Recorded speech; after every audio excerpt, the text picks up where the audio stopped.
మాట్లాడలేరు, ఒక stage fear ఎక్కువగా ఉంటుంది, నలుగురు ఏమనుకుంటారో నేను మాట్లాడుతున్న ఒక భయంగా ఉంటుంది, రాణించాలని కోరుకుంటారు బట్ రాణించలేకపోతుంటారు. ఏంటి విశుద్ధ చక్రం.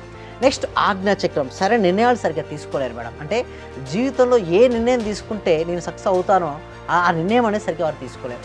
ఆ నిర్ణయాత్మక శక్తి వారికి తక్కువ ఉండడం వల్ల వాళ్ళ లైఫ్లో సక్సెస్ అని కాదు.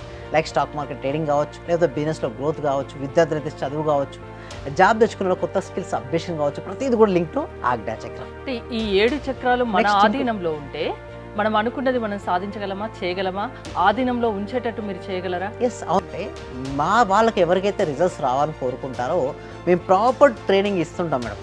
దాంతోపాటు మళ్ళీ ఇల్లు కొనుక్కున్నాను, ఒక స్థలం కొనుక్కున్నాము, కార్ సక్సెస్, బిజినెస్ లో సక్సెస్, హెల్త్ లో సక్సెస్, ఒకటి కాదు సార్, ప్రతి ఒక్కటి మారింది.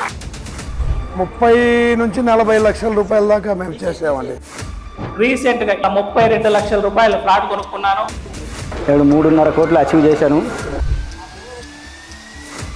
విశ్వ విజయ్ అకాడమీ